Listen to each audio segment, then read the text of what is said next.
Welcome back, my global citizens, to my brand new podcast, Colorism Unfiltered, where we seek here to dismantle the idea that the color of your skin matters at all. I chose to kick off my brand new podcast by honoring a tradition called Kwanzaa, a non-religious holiday that goes from December 26th to January 1st. There's 7 principles that are honored each day, and we light a candle each day to represent each one of those principles. So yesterday was the principle Umoja, right, son? And that represented what? Unity, right? So we discussed among my other brothers the idea or concept of unity. My son lit the first candle. So today what we're going to do is light the second candle. Light the second candle. And so what is the greeting? It's called Habari Gani. So we say on the second day, which is Kujichagulia, which equals self-determination. So the phrase goes, son, right? Habari Gani, Kujichagulia. Habari Gani, Kujichagulia. Habari Gani, Kujichagulia. All right, son, please do me the great honor. Now, let me make sure I get back in play here, because I called it out, because the first candle should already be lit. You did that yesterday. So please, son, honor us in lighting the second candle representing Kujichagulia on the second day of Kwanzaa. Okay. Let me see if I can get this first try. Nice. Awesome. Thank you very much, son. So, son, you know that Kujichagulia represents self-determination. What are you determining for the new year? To get a new YouTube channel. Called what? Your Daily Rubik's Cube. Yes, sir. Right. Okay. What else are you determining for the new year? To get good grades. To get great grades. Okay. What else? And make new friends. And make new friends. Awesome, son. Thank you so much for honoring my podcast. Thank you for coming on. And maybe you can I get onto the Daily Rubik's Cube? Well, I'm too square, right? I got Riz. I don't got Riz. I got the jawline. No. Get up. Well, son, thank you so much for helping me start off. So, folks, I'm going to excuse my son and allow him to go do his thing. But afterwards, let's discuss one of the key elements of Kujichagulia, self-determination. Because the essence of this principle is the ability to define ourselves, to name ourselves, to create for ourselves, to speak for ourselves. Despite the limited media portrayal of the African American experience, this principle summons a people to write our own narrative. Let's discuss this later. Like, follow, comment. Peace. Habari Gani. Kujichagulia. Habari Gani. Kujichagulia. Thank you so much, y'all. Peace. Okay, Papa, give me one of these bonus kicks. So for Kwanzaa, let's talk about, Papa, introduce my people out. Those are my global citizens, Papa. What's going on? All right, so we're going to do the Kwanzaa challenge. And part of the Kwanzaa challenge is my son wants to walk away with the gifts. In Swahili, what is the name for gifts, Pa? Zawadi. It's Zawadi, correct, Zawadi. So let's go through and see how many of the individual items he can name on this Kwanzaa table here. So the Unity Cup is called... The Unity Cup is called... Kikombe Cha Umoja. Very good. All right, the placemat is called the Nkeka. Nkeka, very good. And the candle holder is called the Kinara. Kinara, very good. And all 7 candles together is called the Mishuma Zaba. Very good. And each of these ear of corns represents each one of my children. One represents you and one represents Makai. And corn in Swahili is called Muhindi. Muhindi. All right. Very good, son. I think you deserve the Zawadi. Please, son, take the gift. You are one of the gifts. Awesome. So thank you guys. I appreciate you guys playing the Kwanzaa challenge with my son. Like, follow, comment. Peace. This is the second day, right? Second day, right? Habari gani? Kujichagulia. Habari gani? Kujichagulia. Habari gani? Kujichagulia, thank you, son. I love you, man. Okay, peace. Welcome back, my global citizens, to my brand new podcast, Eye Colorism Unfiltered, where we here focus on the content of your character and not the color of your fucking skin. Yeah, that's what I said. Now we can get greasy. I got my son out. He graced us in opening up the second day of Kwanzaa, right?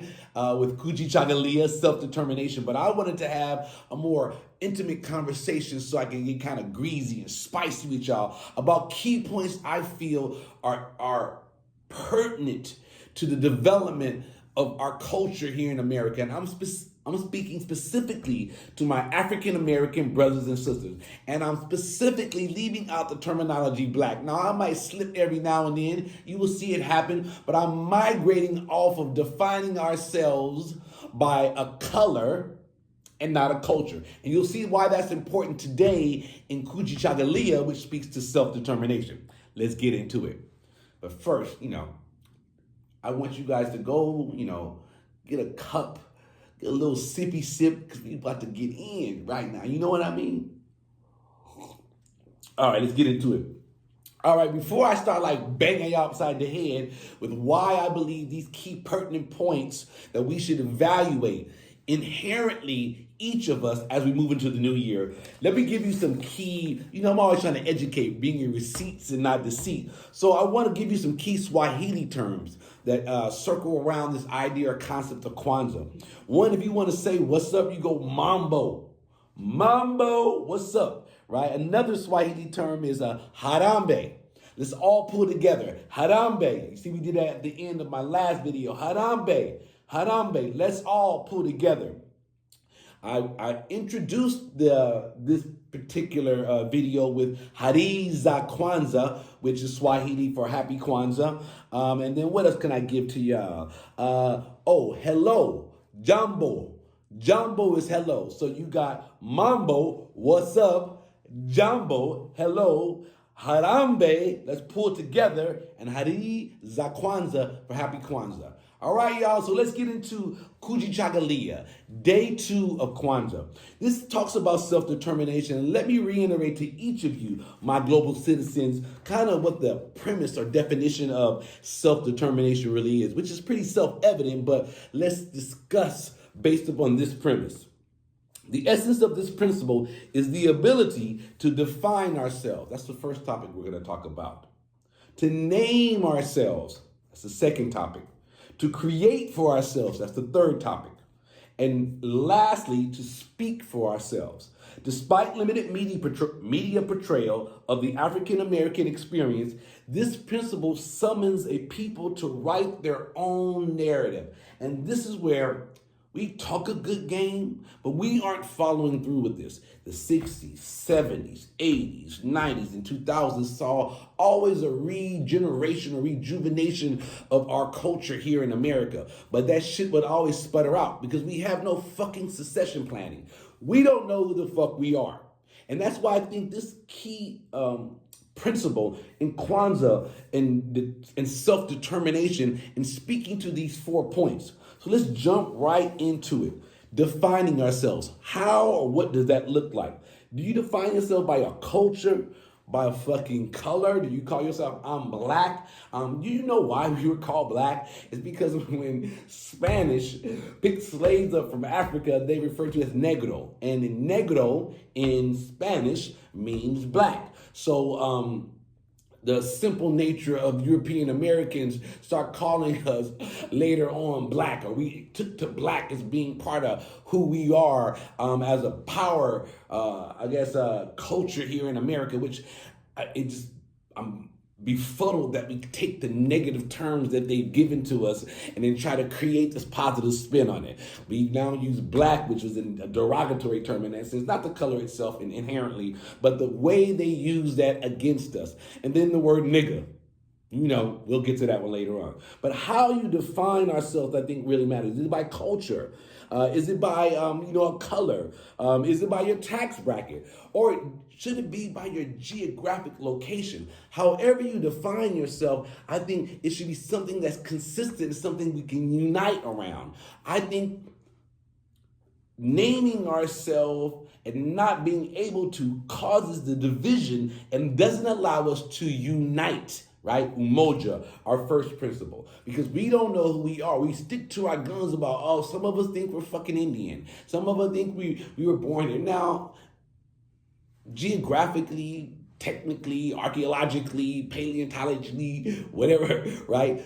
In the past, we all come from the same source. But I think the premise or idea is that as the world grew and the populations grew, we begin to be segregated by land and water, you've developed your own culture on these land masses. And so I know we're all connected and all come from the same source.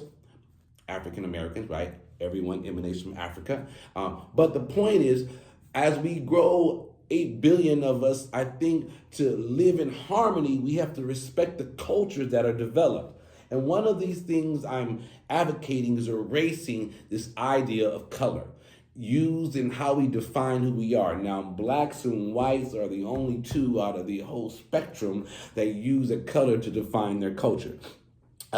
So are you mixed? Are you a combination of others? I think color can't be it. There's such a range. Now, when we were a non-homogeneous society and we were really isolated and we couldn't travel and mix, it probably made more sense then. But right now, people are so mixed genetically, the color of your skin can't matter. The physical features can't matter. So that can no longer be used as a metric to define who we are. So let's find something. And what I'm saying that we should define ourselves by, if you wanted to ask me, I know you really didn't, but I'm offering my goddamn opinion anyway.